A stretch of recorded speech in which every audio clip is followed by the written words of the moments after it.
This had a chance. It really could have been something. It could have been a contender. But it's... Well, on the second hurdle, this is issue number 2, it's kind of stumbled and landed ass in the air, face full of concrete, face full of tarmac, broken teeth all over the track, and everybody runs past it. So it's gone wrong. It's gone wrong already in issue number 2. Where did it all go wrong? Okay, first off, what's it about then? If you haven't, obviously read the book or read issue number 1, it's about a Captain America type figure from the 1950s. And that's his teenage sidekick, Speedboy, being transported into America today in 2017, right? Chasing communists. So the comic element was a hook, really, which worm on the hook, which I obviously swallowed whole, which is why I'm reading issue number 2. I thought it was going to be a critique of the gradual the cultural Marxist impact, the cultural Marxist takeover of Western society, and how we are more communist than we perhaps think we are today. Okay, we've still got the trappings of capitalism, but we've got the large socialized welfare state in the Western countries today and America. And someone like the fighting American transported into the world of today with traditional 1950s attitudes about rugged individualism and doing things for yourself and fighting back against any idea of a large communist type state would really say something about that. So I thought this is a great platform. You can really say a lot about the world as it is today, and this man will go, "What's happened here? I wasn't fighting for this. This is craziness." Okay, so I was expecting that, or hoping for that, really. Never give in to hope. Hope is a misleading mistress. Don't be fooled by the surface charm, because when you delve into hope a little bit deeper, you'll see that all hope really means is being passive and hoping, waiting for someone to do things for you rather than do things for yourself. So Captain America, or the fighting American, he's Captain America pretty much, then would be about doing things for yourself, fighting back against the collectivist mindset of the Soviet Union, but the collectivism aligned to big state power. Okay, issue number 2 then. Let's dive into it and see where it went wrong. It started off quite well in that... Oh, where is he? Okay, so we've got...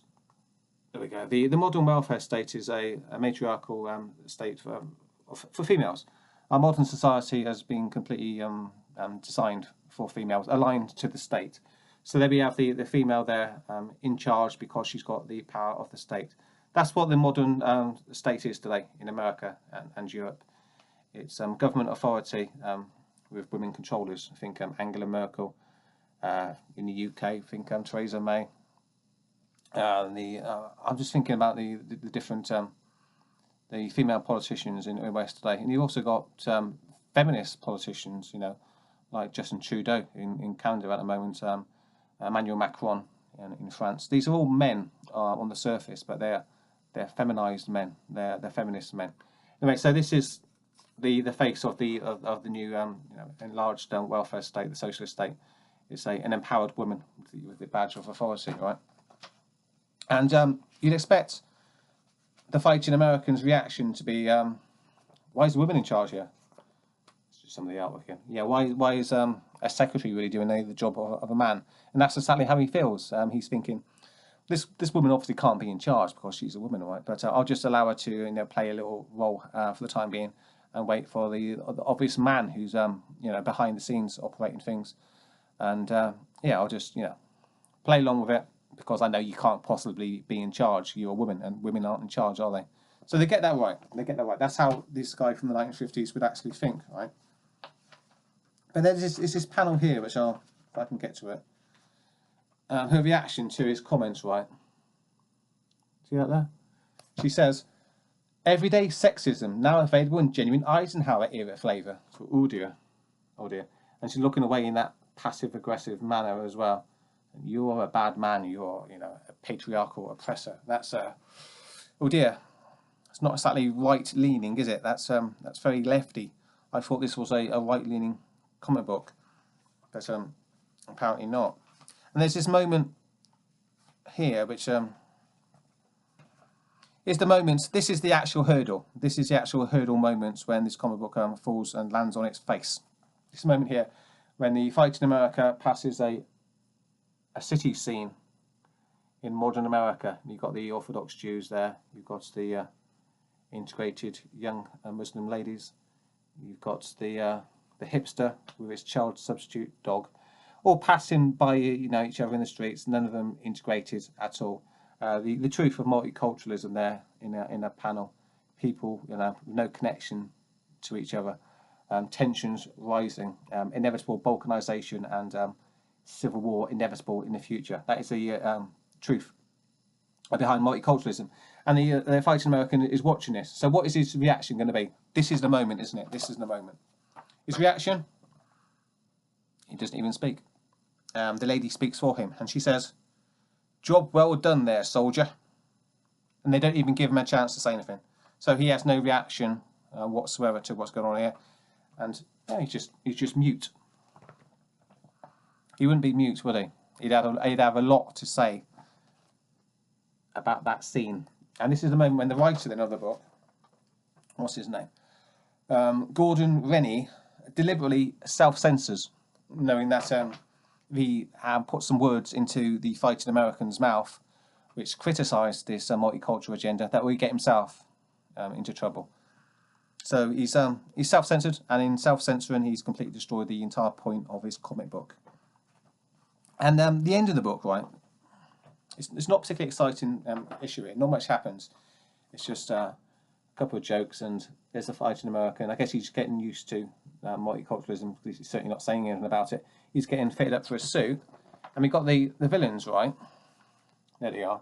He's still in the past, in the 1950s, and this is like a Hillary Clinton type character, a bit drunken idiot, right? Hillary Clinton is a drunken idiot. That's how I see her now. Drunken failure of an idiot. Failure, idiot, drunk. That's Hillary Clinton. Anyway, this guy then is still in the 1950s, right? And he's got a plan to, I guess, assassinate various people. And who are these people? I'm not sure. Because when he sees America today, that's the other half of it. That's the multicultural element. That's the capitalist element. So I guess he hates people being able to buy nice things, in nice shops, right? So he wants to bring about the communist utopia, which was tried. It was tried in the Soviet Union, and she, living in 2017, is perfectly able to tell this twit living in the 1950s that the Soviet Union collapsed under its own weight of corruption and incompetence, and just a failed ideology, which puts everything into the arms of the state, and it drives anyone who's got any get up and go to get up and go and leave the country and move to capitalist countries. So why would the villains of this book be trying to turn America into a Soviet-style economy, which is just inevitably going to fail? It doesn't make any sense to me. So you've got those two elements in this comic book, that the motivations of the villains don't really make sense because their entire ideological system has been shown to be a total fraud. So why they're still pushing it? I guess they're like Bernie Sanders and Jeremy Corbyn nowadays. But it doesn't ring true to me here. Like this guy here. Surely he'd be shocked that the Soviet Union was a total and utter failure, but it's not even addressed in the book. And just the mute acquiescence of the main protagonist of the book, of the Fighting American, Captain America really, himself, not saying anything against the multicultural fracturing of his society. It's something that he would not be pleased with, something that he certainly would not be mute and silent about. He'd be talking about this. He'd be absolutely outraged. And by not saying anything in this book, it's basically, like I said before, it's the writer self-censoring and destroying the entire premise of the book, the entire promise of the book, promise and premise of the book. And that it had a massive opportunity to really say something of importance, and it really isn't going there because cowardice, I guess, just cowardice. So there we go, Fighting America, issue number 2. Will I be picking up issue number 3? I don't see the point. I don't see why I should pick up issue number 3, because it's kind of let me down already. I can see where it's going, and it's not going anywhere particularly interesting or genuinely brave, really. So a lack of bravery, Condemns, Fighting American, number 2. Quite ironic for a superhero book, don't you think? Off we go. Oh dear. Next comic book I review will definitely be a DC book, because I'm getting a bit disappointed with the indies at the moment. What did you make of all that? Have you read the book? If so, let me know what you think, and let me know what you think about some of the points I've raised in this video. Always interested in the comments. Appreciate it. Thanks for taking the time. So that's it. I'll end the video here. Thanks for checking me out. I'll be back later, hopefully with a more cheerful demeanour and attitude about the comic book that I've just read. Something that will, I don't want to put out misery, and more cynicism and bad vibes into the world. I want to read the comic book, say it's great, and go onto my YouTube channel and tell the world that this is a fantastic comic book. Please buy this book. But when I'm reading books like these two, this is the 2 videos I've done today.